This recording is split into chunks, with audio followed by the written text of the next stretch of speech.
Hey everybody, this is Josh, the 980 Know-It-All, coming to you on Tuesday, October 16th. I just got back from Phoenix, Arizona, where it was beautiful for 2 days, and then it just rained pretty much for the last 2 days I was down there. Friday it wasn't so bad, it just kind of rained here and there, just spotches. But Saturday, every game in the area got canceled. I was down there covering the Arizona Fall Classic, which is a high school senior showcase. And I was supposed to cover like 3 or 4 games that day for Baseball Northwest, because I was down there. They were playing and they just got rained out. So I did get a few games in, and we'll talk about that more a little bit later on. But you know, I had a ton of fun. Didn't get as much rest and relaxation as I was hoping for, but you know what? I still got to get a chance to go to Phoenix, watch baseball. Saw a ton of baseball, just a ton. It was a lot of fun. So you know, I went to the Arizona Fall League for a game. I was going to go to more, but actually got kind of pulled away because I had more fun and more enjoyment going to the Arizona Fall Classic. But once again, we'll talk about that in just a little bit. I have a couple of things I want to catch you guys up on, things that are happening, talk a little Major League Baseball, and then we'll jump into that fall ball stuff. So first thing, we got a few new supporters on Patreon, and I am so grateful for those people who are looking at what we're doing at 980 Know-It-All and saying, you know what? It's important enough for me to invest, whether it's $2, $4, $5, $10 a month, to keep 980 Know-It-All going and active and doing what it's doing. You know, like I said, I was just in Arizona taking a ton of pictures of teams from all across the West Coast, Arizona, Texas team. There was even an international team. I didn't get a chance to do a lot of photographs for that team just because there were so many games going on. You know, I've been hitting fall ball games up here in the Northwest with Lower Columbia, both their baseball and softball, Centralia baseball and softball. I'm going to try and do a lot more. I've been doing the LCBC, which is Lower Columbia Baseball Club. Got their hat on right here. You know, I've been trying to get as many games as I can in, but fall ball's about done. But those of you who are supporting me on Patreon, you're part of making this happen, because it costs money to drive, costs money, and takes time to do all these different things, all these different places. So you're actually not just supporting me, you're supporting all those players, all those families who, you know, want to have those memories, want to have those pictures to be able to look at in the future. The pictures I post, I give away a lot of pictures for free. Some people are great and are willing to donate some money and help pay for, once again, my costs and things to do stuff, but you know, I couldn't do that without support. And honestly, if no one supported me, I'd just shut down 980 Know-It-All, because it wouldn't be worth it to me to have no one see what we're doing is important enough to support us. So those who are supporting us, thank you very much.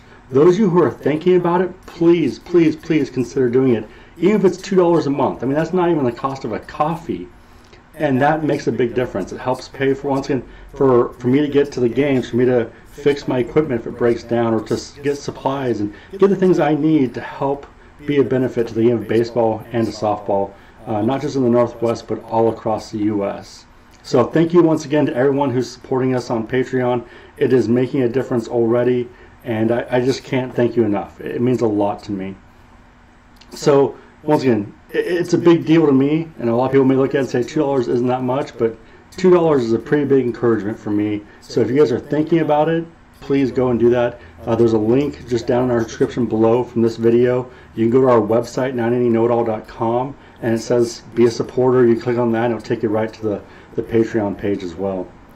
So guys, I want to talk a little bit about Major League Baseball. There are some great playoff series going on right now. The Brewers just went up 2-1 on the Dodgers. The Dodgers not looking very good offensively. The Brewers are looking pretty studly on the mound. Those guys, you know, and it's not just the relievers. Their starting pitching is doing tremendous. So that's going to be a tough series for the Dodgers to come back in. I think they can, but I got the Brewers winning this one, maybe in 7 games. It is not going to be an easy one. Over in the American League, what I thought would be a just blow them away in the series quickly, Houston lost game 2 and was kind of is a kind of a disappointing loss for them. They had a chance to really take a commanding 2-0 lead, couldn't do it. So that series might turn into a full 7 games as well. Now, both teams have the chance to get hot and really score big and take the series, But really, the way it's playing out, I think it's going 7. I still think the Astros win it. I still think the Astros win the World Series.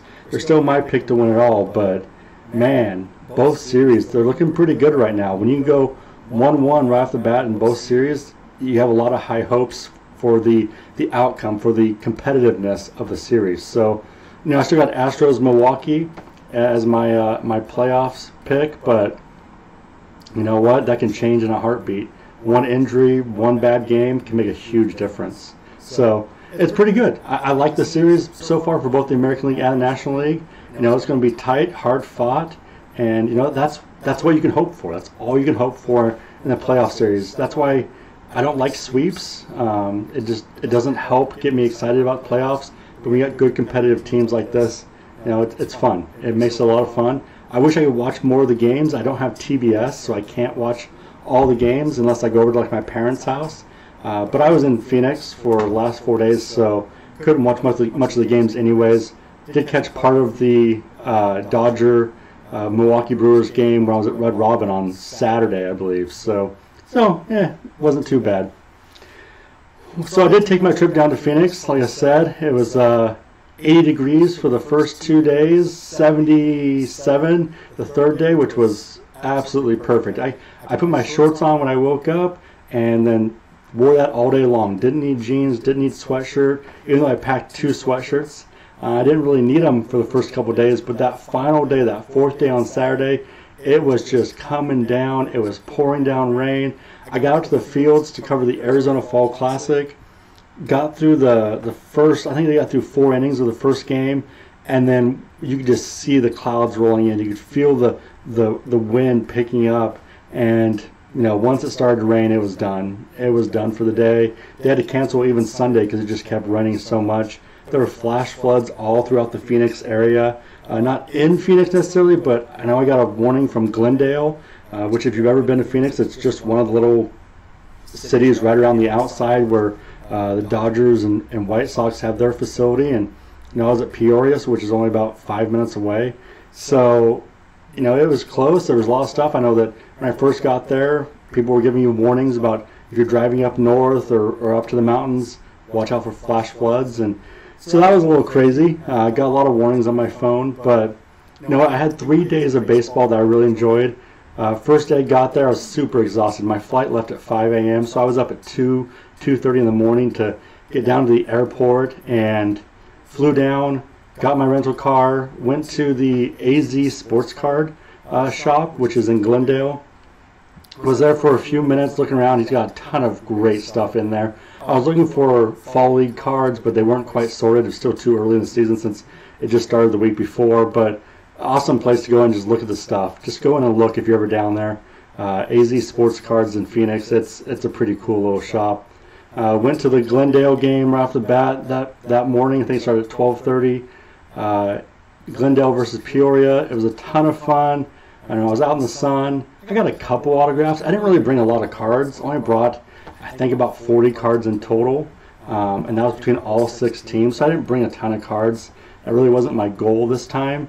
It's a lot easier to go in for autographs if you have someone with you, especially if you have a kid with you, like a son, daughter, niece, nephew, or just someone else's kid with you. It makes things a lot easier for autographing. So I didn't really go there for that reason. I did try and get a few. I did get a few guys that I'm excited about. Evan White, one of the Mariner prospects. He signed. He was a really cool guy. He signed for everybody before the game, after the game, talked with people, which is pretty impressive. He doesn't have to do that, and he chose to do it. And from what I heard, he did it at every game. He was just a cool guy. A lot of the Peoria guys were pretty cool. Glendale guys, not so much. Once again, they don't have to sign. It's not their responsibility.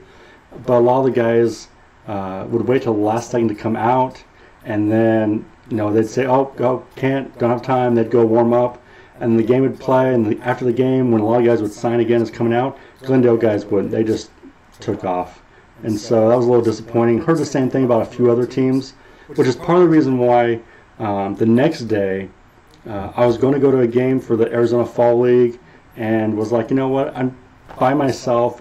Games like this aren't as much fun when you're by yourself. So I actually ended up going to Peoria to see if I had my press pass ready to do the Arizona Fall Classic, which once again is a showcase for high school seniors. Last weekend was a sophomore showcase or the junior showcase, so sophomores or juniors.